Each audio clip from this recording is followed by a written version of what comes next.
Good morning. Um, you ever heard this the last few weeks, maybe the last few months? I'll be glad when 2021 gets here and everything gets back to normal. Well, 2021 is here. And I don't want to be the bearer of bad news today, but I want us to talk about some things. I don't think things are going to really get back to what we consider normal. In fact, I was trying to think of what I was going to title this sermon, and I finally decided I would title it The Coming Year No Normal. But no normal is a normal in and of itself, right? So you can't kind of do that. You can't figure that out. So you try to look at what's happening in our world and what's happening with our church and how do we navigate that. And that's one of the things that I wanted to talk to you about this morning, just kind of some of the challenges that we're faced with. How do we navigate those? How do we respond to those? And some of the struggle of doing that, and maybe some things that we'll try to put into place to try to help with some of that. A new year is great, right? So I'm excited about a new year, and glad I get to see a new year. And I know that that as you listen to the news and you listen, I know that now we have a vaccination that is beginning to a vaccine that's beginning to circulate and go around, and hopefully that will hopefully that will improve things, right? That's what we're hoping, that a vaccine will help. And it's I'm not a medical expert, don't mean to be a medical expert, don't pretend to be a medical expert. I'm just an observer of things. And when you're an observer of things, how many of you have ever gone to get a flu shot? And you go get a flu shot, and you're all excited about getting your flu shot, and they give it to you, and as they give it to you, they say, now, by the way, this won't take care of the last strain of the flu.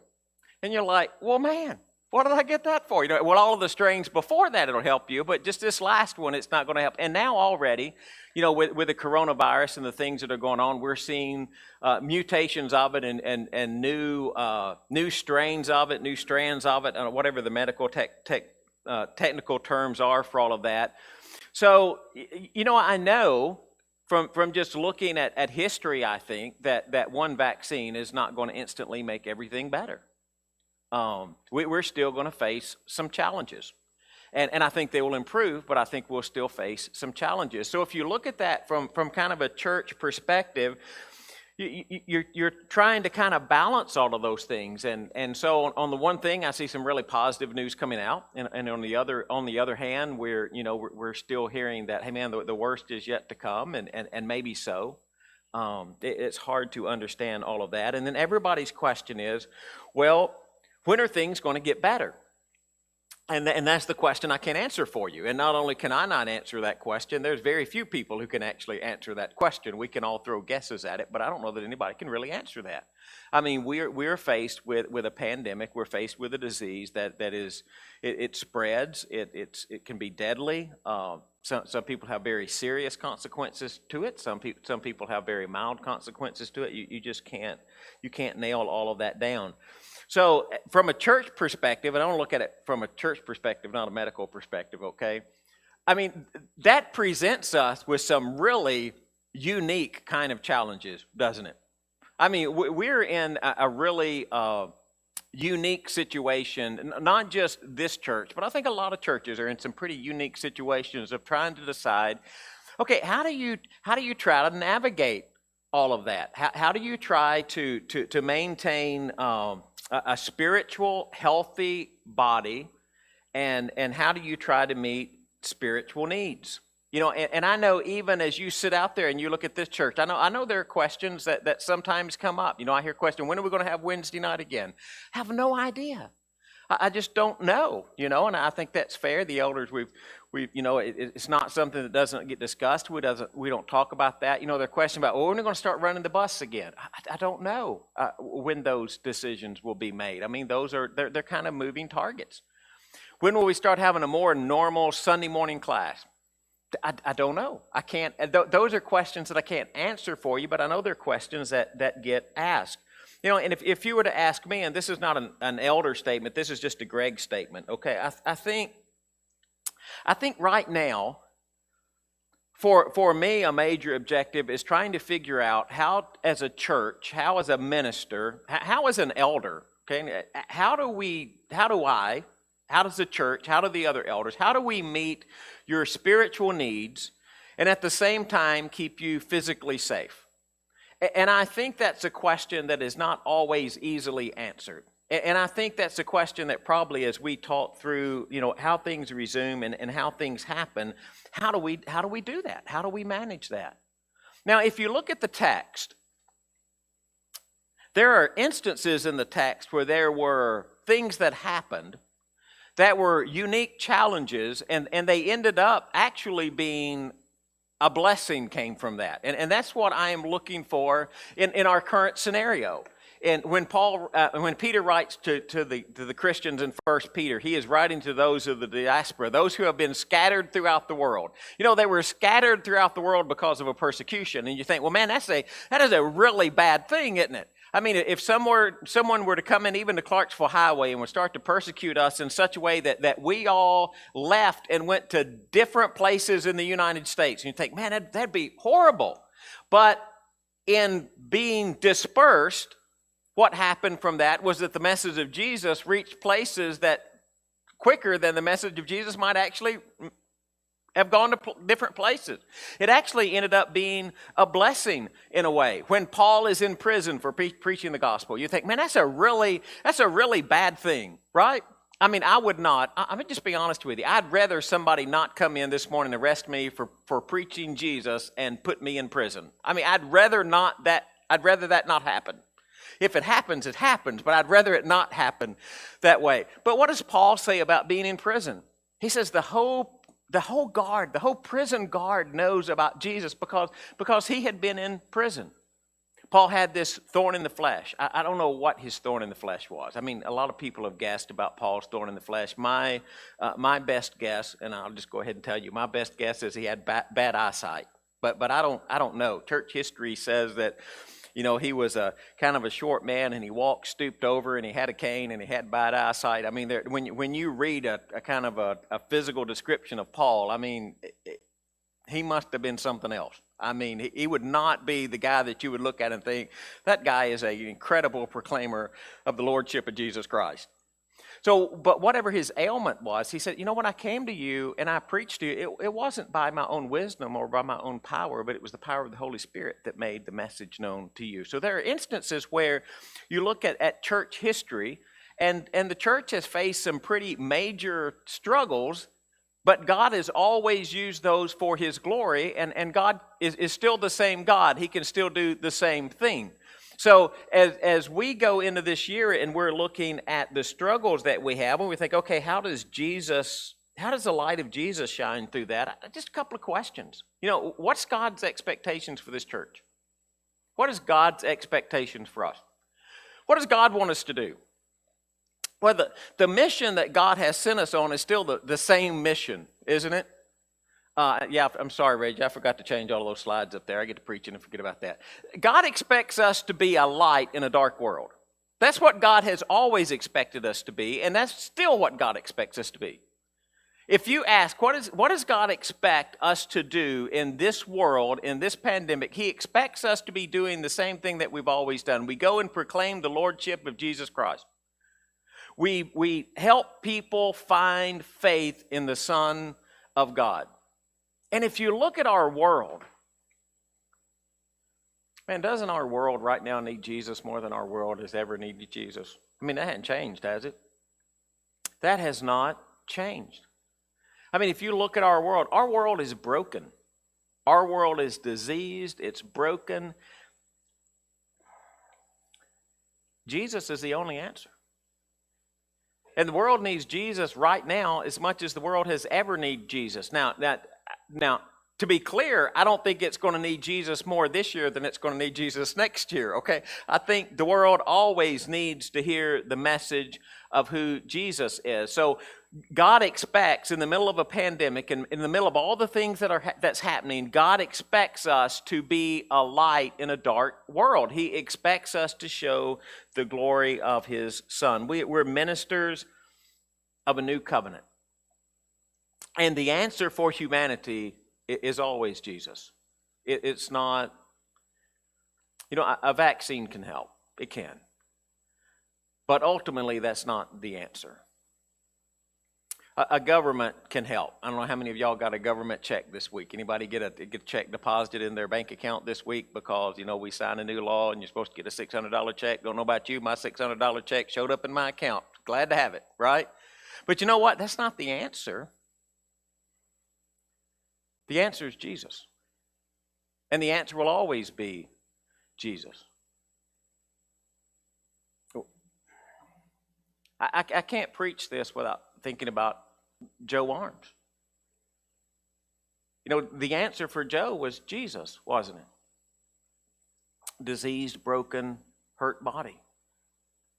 But rescued, redeemed because of his relationship to Jesus Christ. Miss Peggy, I can't preach this sermon without thinking about Mr. Joe Claude, two Joes, right? His answer was Jesus, wasn't it? Diseased, broken body. But what was the answer? The answer is eternal life in Jesus Christ. That is always the answer. I do not know what will happen to my body, but I promise you, unless I am living when Jesus comes again at the second coming, which that, by the way, is on my bucket list. Okay, I have a list of things I want to accomplish in life. Living when Jesus returns is on that list. Okay, now I don't know if I will, that has nothing to do with what I accomplished, right? But it's on the list. I would love to be living when Jesus comes again. I'd love to see it from this side. Okay, now, whether I accomplish that or not, I have no idea. Nothing that's within my control. If it doesn't happen, if I don't check that off of my list, something will happen to my body. I don't know what it is. I don't know what it will be. I have no earthly idea. But I know that victory is in Jesus Christ. God is the light into a dark world, and our world needs to hear that message, and that's what God has commissioned us to do. So, how do we help communicate that message? Do y'all know when we started live streaming?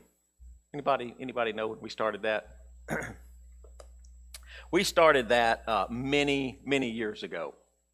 We just started live streaming. We didn't, I don't know that we announced it. I don't think that, it was a thought process. There are people sometimes who just cannot be here, whether, physically they're sick, or maybe they're taking care of someone like Miss Peggy did with Mr. Joe.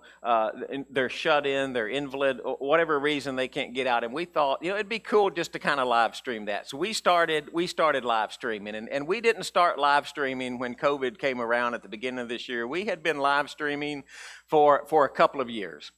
God, in his incredible wisdom, toward the beginning of the year, we put a new camera in. Charlie came up here and helped put that new camera in. We decided we needed to upgrade some equipment, and we had some things going where we were actually. So when COVID came along and we said, okay, we're going to start live streaming, we already had some of the technology to do that. But it's not about, this isn't about technology. This is about the struggle of being able to do it. There's a balancing act going on. I don't know if you realize that, but there's a balancing act going on.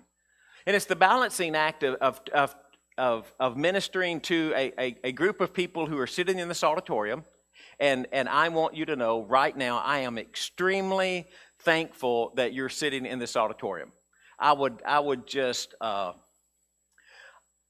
not enjoy standing up here and preaching to a bunch of empty seats. I'd have to put your picture on it or something if we did that. I just don't know how I could do that. So I am very thankful that you're here if you decided to be here.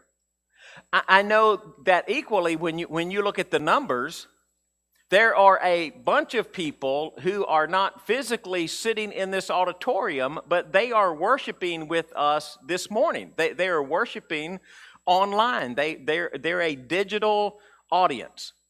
And we struggle sometimes how to balance a physical audience and a digital audience. That's why sometimes we have the songs that we're doing, and Reggie's back there. He's like the He's like the man behind the curtain. He's pushing so many buttons back there trying to make this stuff work. And that's why we have technical issues sometimes, not because Reggie's pushing buttons, no, there. It's just because there are so many different things that are going on at once. And it's sometimes difficult to try to figure out how do we minister to a physical audience and a digital audience at the same time. But here's the thing, it creates such unique opportunities for us. You know, there are unique opportunities to be able to live stream. There are people listening this morning that have never set foot inside this building. There are people in other states who are listening this morning, never physically seen Clarksville Highway Church of Christ. I mean, there's just opportunity there. And trying to understand how to put all of that together and fit it together. And so then you have the struggle with Bible classes, right? I mean, you're trying to do a Bible class, and you're teaching a Bible class to some people who are sitting here, and then you're teaching a Bible class to some people who are out there listening in. And we're going to make some changes in the next couple of weeks about how we get information to you and material to you and handouts to you. We'll try to make that as interactive as we can. And then there's a struggle of how do you make it interactive, right? We can ask you to put something in the chat box or text something to me. But, they're just the Wednesday night class, right? There's opportunities there, but then we have the struggle of trying to make that work. I mean, if you come in on Wednesday night, what you see is me sitting behind a desk, pushing a bunch of buttons, right? Not complaining, that's just kind of cool. That's just the way it works. Where we struggle with that is you don't get as much feedback. That's not, I'm just being honest with you, that's not the way I like to teach class. That's not normally, I don't think, how I teach. I like to ask questions. Well, you can't ask questions of yourself, right? And so by the time you get feedback from there and you're a couple of minutes back, it's just a challenge. It is just a challenge. And we want you to understand that we're trying to navigate through all of that challenge. So if you're out there on the live stream, I mean, you have opportunities to worship with us. You can worship on Sunday morning. You know, you can worship, you can come to Sunday morning class. We're live streaming that. We're live streaming Wednesday night class. So you can join a Wednesday night class. If you are, we'll talk about more of these in a couple of weeks, but if you don't work, we have a Tuesday morning Bible class at 10 o'clock. You want to join the Tuesday morning Bible class, you just, you go to gospelchariot.church, and if somebody wants to, okay, why is it on your website instead of the church website? Just because I know how to navigate that one better, okay? It's just technology. I can control the things and make some things work there that I can't make work on our church website. And so if you go there, there's a little button, you can register for Tuesday morning class, and Tuesday morning class is just a Zoom class, and you can Zoom in, and we can talk, and you can ask questions, and maybe we'll look at how we can make some of the Wednesday night stuff more Zoom oriented than it is the other. Here's my point. Live stream is not abnormal anymore. It's normal. That's normal. The aspect of having some people who worship with us digitally, that's not abnormal. That's normal. That is what our world looks like now. And it creates some unique, interesting type of challenges that we have to respond to. Now, here's what we do need. We need suggestions of how we can do it better. We need, if you're a technology guru and you can help us figure out how to do chat and stuff and get feedback from other people better. I mean, I've thought about kind of weird and different things. I've thought about a little scrolling thing across here where when people make a comment, it would scroll across the bottom of the screen. And then I thought, well, I don't know if I want everything to scroll across. I don't know if I want everything to scroll across the bottom of the screen. That is the worst sermon I think I've ever heard. You don't want that scrolling across the bottom of the screen while you're trying to preach. And so, but you're looking at opportunities of how you could engage people and connect to people. And it's some of the struggles that we face. And they're going to be normal struggles. I kind of want to give you just,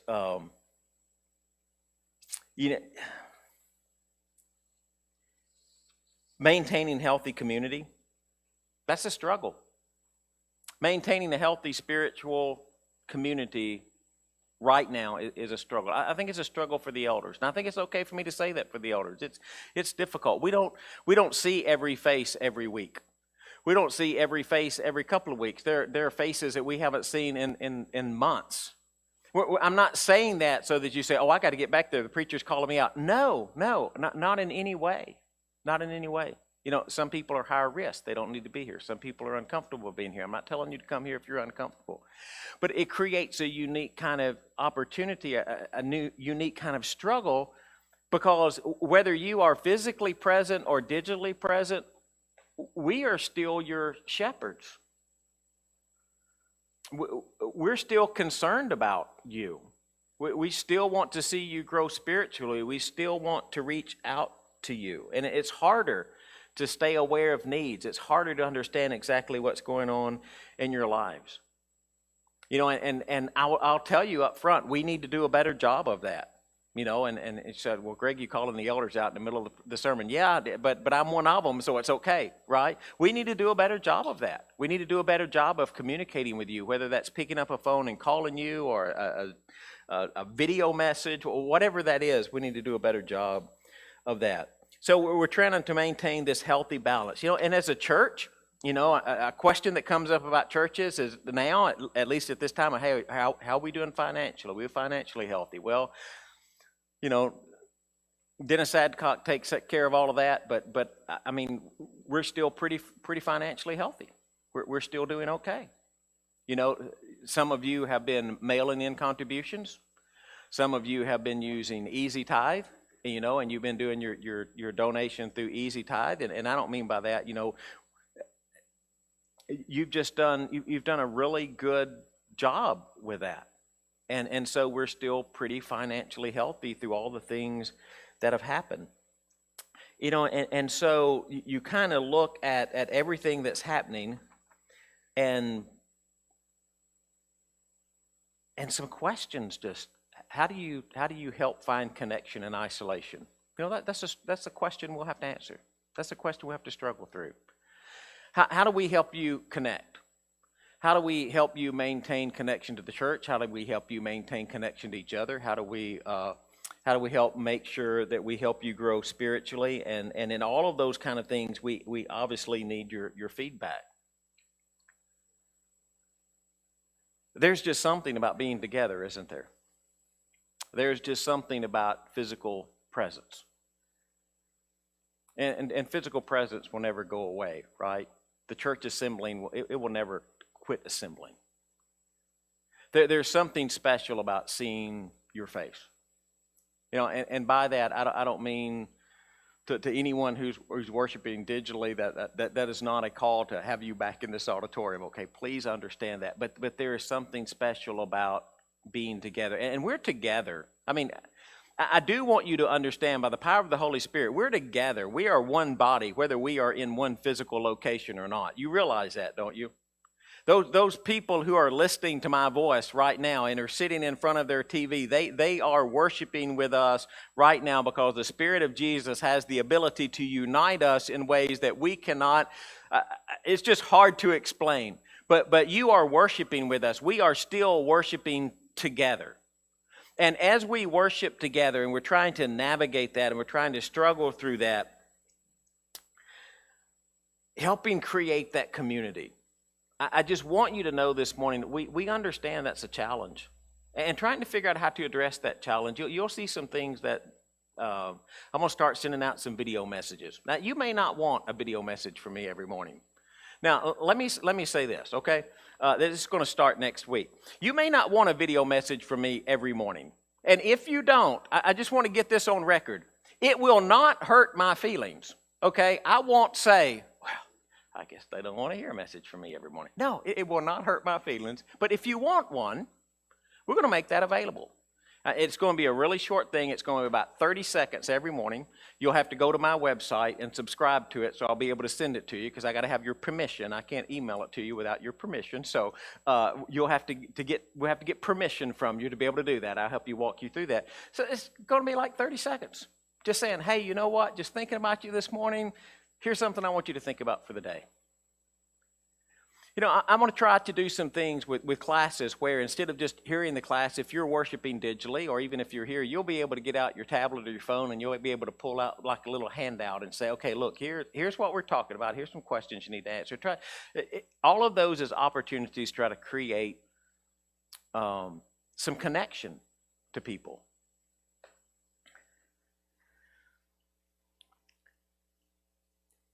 You know, in all of that, I don't want to present this like all of these are issues. They're not. They're opportunities, aren't they? They're unique opportunities. You know, we're in a unique situation. Not just this church, but many churches are in unique situations. But the thing is, every one of those situations, every one of those challenges creates this incredible opportunity. You know, and we're going to need, I think, some of you to help with that. I'm going to need a couple of volunteers. You don't have to volunteer every Sunday. And some of you, this will be right up your alley, and some of you will say that is not something I want to do. And I know I tell you not to look at your phone during worship, right? But I'm going to need some volunteers to monitor some chats. I'm going to need some volunteers to monitor like the Facebook chat. And so during worship, I want you to monitor the Facebook chat. And if somebody has a question, I want you to say, oh, by the way, there's a question here. There's a statement here. That's okay. You know, we can do that. But I can't monitor all of those at the same time. I can't preach and look at the Facebook chat at the same time. It's even difficult to do on Wednesday night. Has anybody ever walked into my office on Wednesday night when I'm trying to live stream? Anybody ever come in there? Jeff has been in there before. Jeff has had to sit in that seat and live stream before, and it's a little bit complicated. It's a little bit complicated. So I'm just going to tell you how that looks, just so you kind of know what's going on with Reggie back there now. I have a TV mounted on my. If you haven't been in my office lately, I have a 42-inch TV mounted on the wall, and the TV has some PowerPoint stuff on it. So whatever is on that TV is usually what you are seeing in the live stream, okay?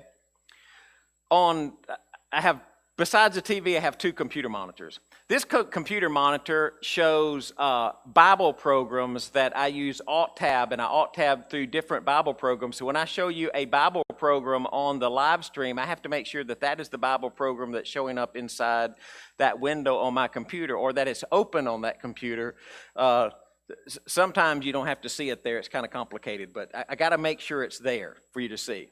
On this screen, I have the streaming software open, so I'm watching myself on the streaming software. Okay, I want you to get this. I'm watching myself on the streaming software. Beside that window, I have Facebook, YouTube, and the website open, so I can see all the different chats.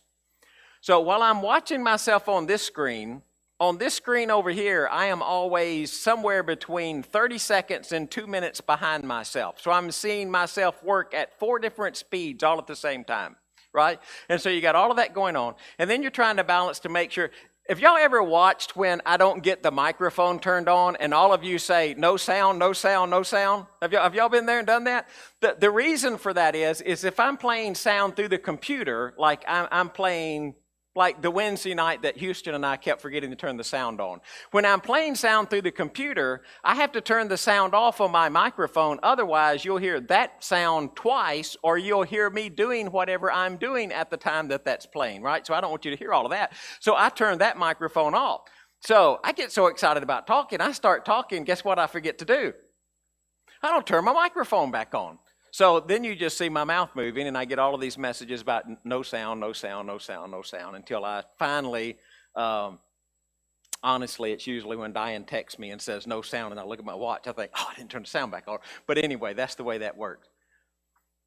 Now, nothing in that is a complaint. In fact, I really, to be honest with you, I love doing it. I love doing it.